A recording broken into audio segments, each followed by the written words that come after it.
And welcome back. It's about 29 minutes to the top of the hour. The biggest conversation online, what's being talked about by everyone, and I bet even outside the country, is the paralysis at the Jomo Kenyatta International Airport. Now, there's so many questions that are being asked tonight. Was it necessary? Shouldn't the government have acted when they first knew there was going to be a strike? And on that basis, we tell you the demands of KAU, that's the Kenya Aviation Workers Union. There are only three that they are demanding, and one of them is that the documents on this deal be availed to them. And on this, they've already agreed because the government has given the documents.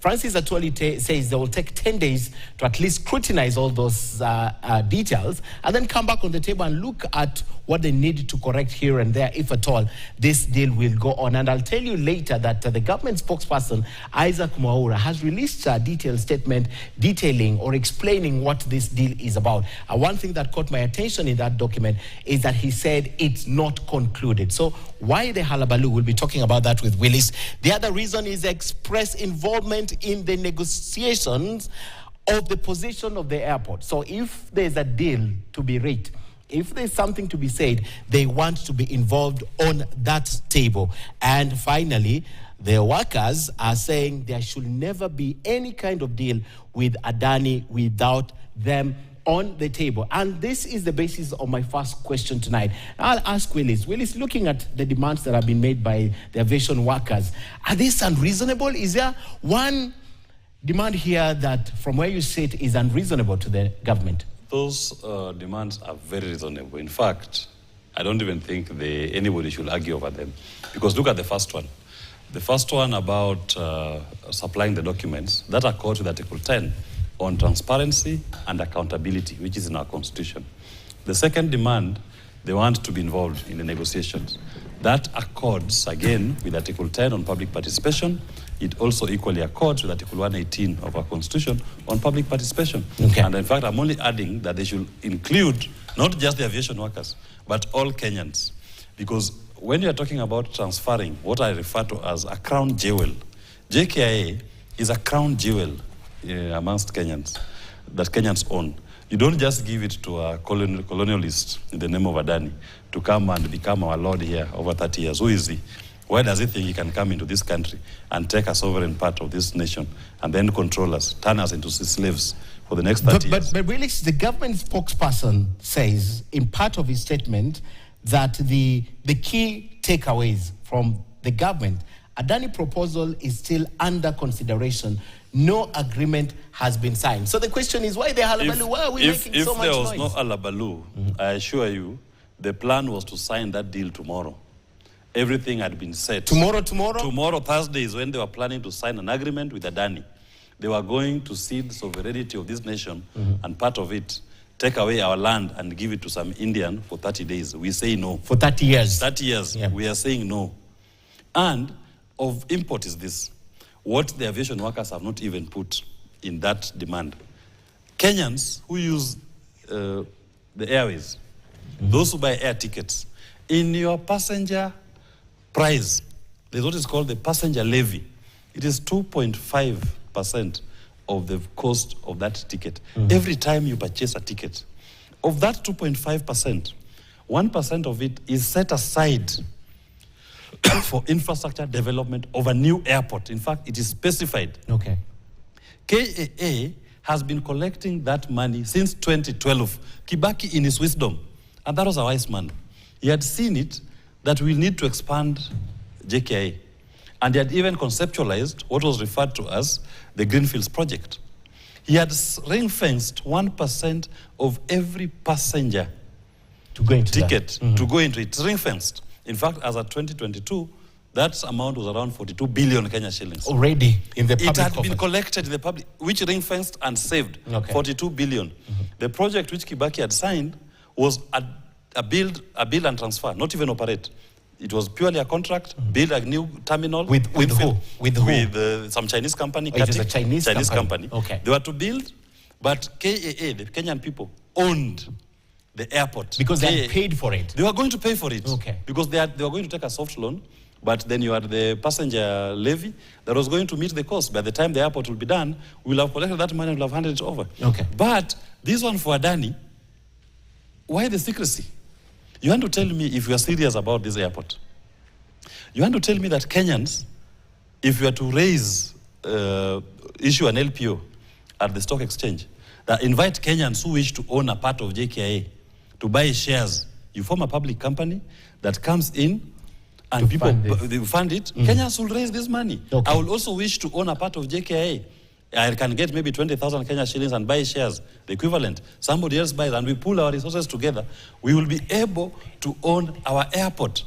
There is nothing that these Indians are doing that is beyond the capacity of Kenyans on their own. How else do you think Kenyans will ever own assets that belong to this country? These are the crown jewels for which we fought for independence.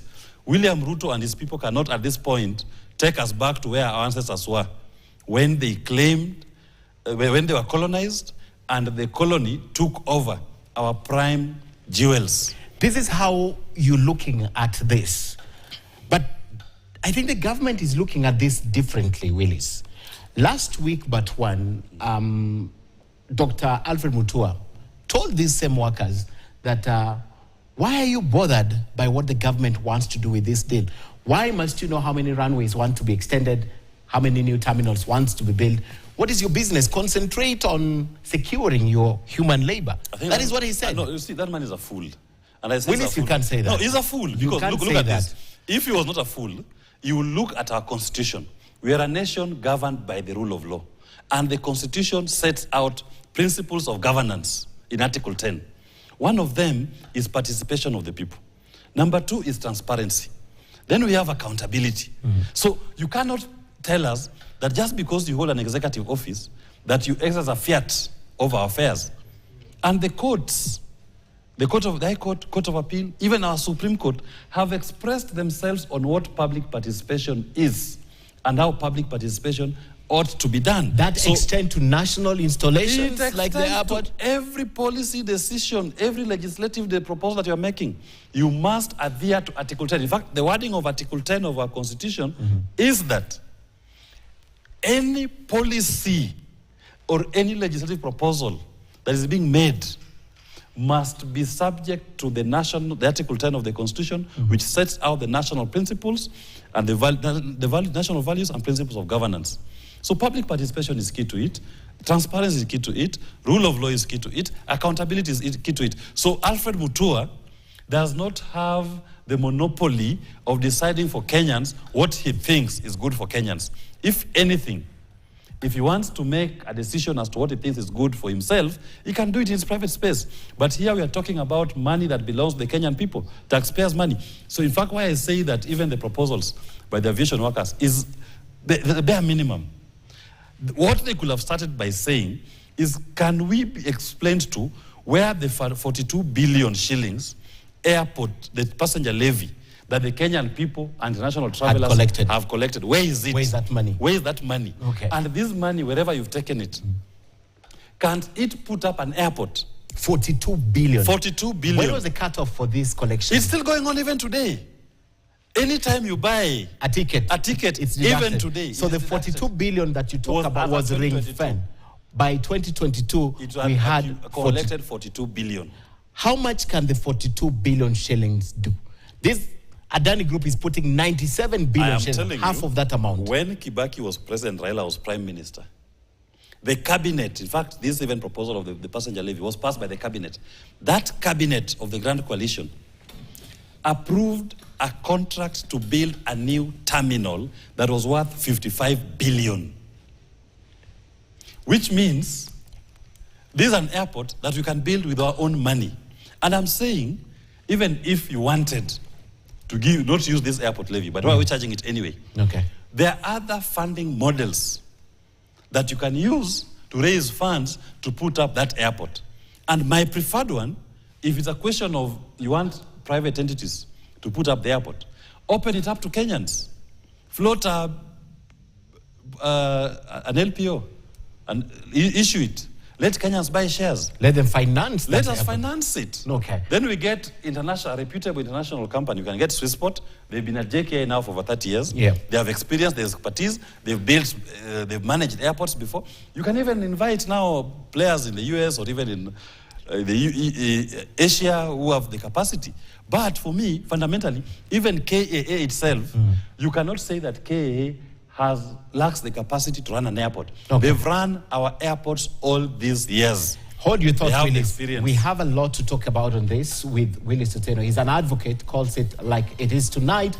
We need to understand what this deal entails. I mean, there's a lot of hue and cry about what's going on. And the reason why, for example, the aviation workers went on this industrial action is because there were so many unanswered questions. However, this thing has been in the public domain for the last 1 month plus. Stick around. When we come back, we'll continue our discussion with Willis on the Adani Group.